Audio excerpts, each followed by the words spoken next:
Ave Maria, frères et sœurs bien-aimés, heureux de vous retrouver à bord de ce Boeing.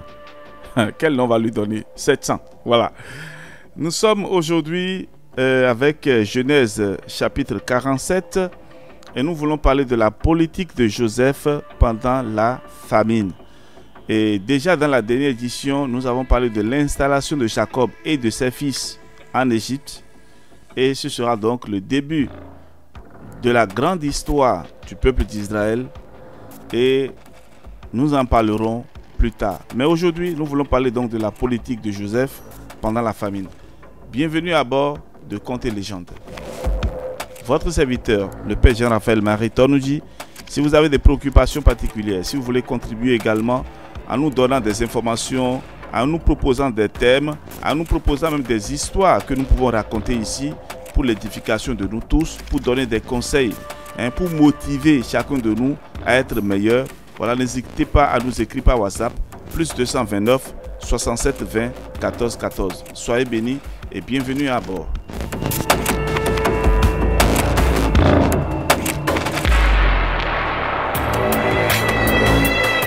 La famine devient de plus en plus dure, au point où il n'y a plus de nourriture dans le pays d'Égypte et le pays de Canaan.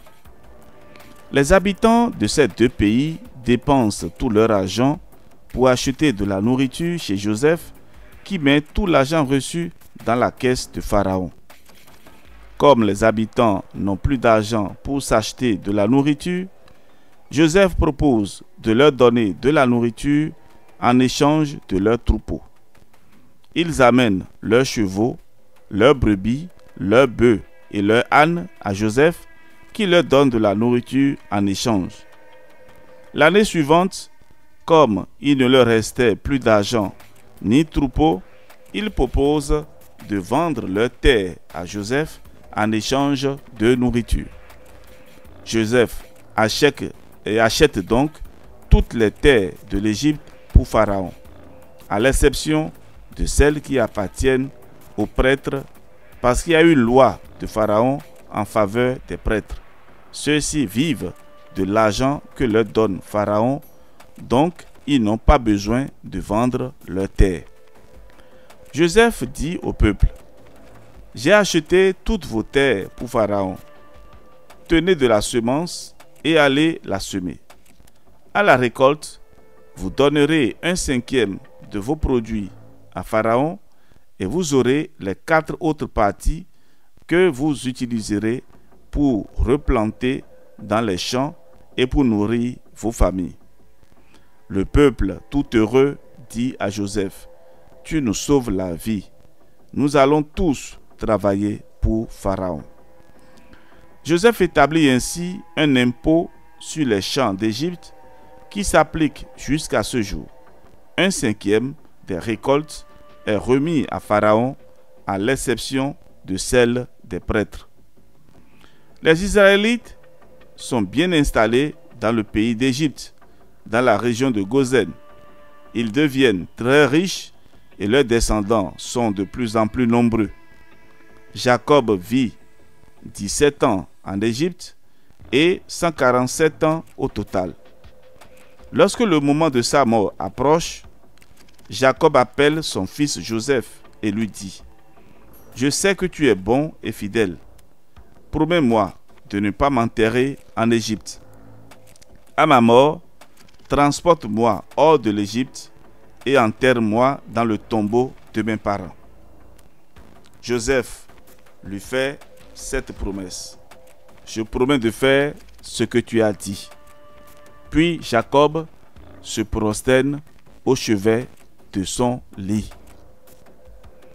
Frères et sœurs, Dieu a sauvé les habitants d'Égypte et des pays voisins de la mort durant toute la période de famine, car il a donné l'intelligence à Joseph pour constituer suffisamment de réserves de nourriture.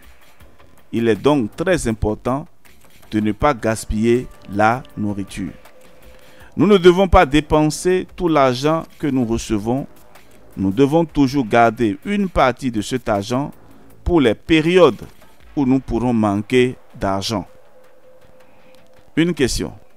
À la maison, que faites-vous lorsqu'il reste de la nourriture? Et j'attire l'attention des parents sur le fait que les enfants doivent respecter la nourriture. Je peux vous dire que je viens d'une famille très nombreuse. Nous étions plus de 20 enfants. Et chacun de nous a pu manger à sa faim. Je suis le dernier. Et je me rappelle encore bien que ma chère maman, paix à son âme, ne tolérait pas du tout de voir la nourriture dans le plat lorsque elle te sert à manger. Même les grains, les grains, je vous dis, de riz ne doivent pas être dans l'assiette. Sinon, elle te prend les oreilles, elle te soulève, elle te laisse tomber. Et elle te dit, voilà, toi tu as mangé, tu es rassasié aujourd'hui. Il y a des enfants comme toi qui n'ont pas trouvé même pas un repas par jour. Et c'est ainsi que nous avons grandi et nous avons conservé cette habitude de ne pas jeter le repas jusqu'aujourd'hui.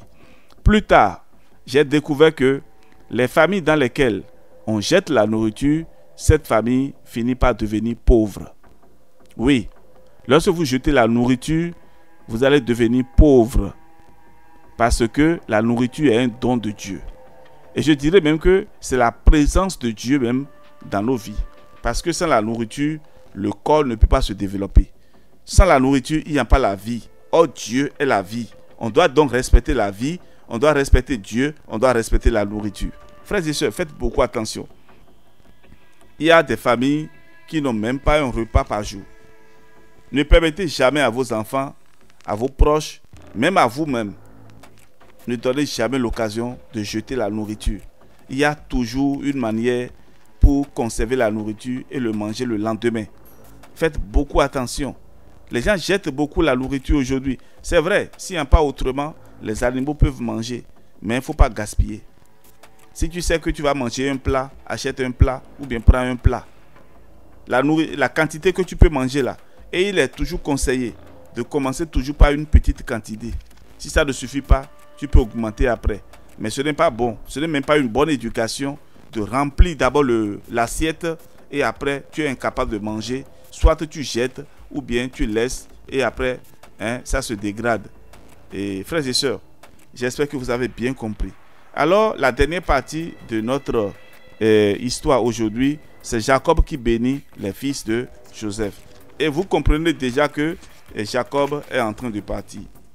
Il a fait son temps et il va s'en aller. Mais avant de partir, il doit encore rassembler ses enfants, les bénir et leur donner vraiment ces derniers conseils à ses fils. Alors, ce sera donc le menu de la prochaine édition. Je m'arrête ici et je demande à chacun de vous vraiment de renouveler votre amour au Seigneur. Partagez ces contenus autour de vous, likez et abonnez-vous si vous n'êtes pas encore abonné. Et surtout, n'oubliez pas, invitez vos amis à nous écouter.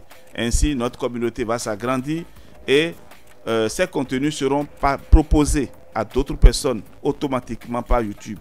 À tous et à chacun, nous disons ciao, à demain. Soyez bénis.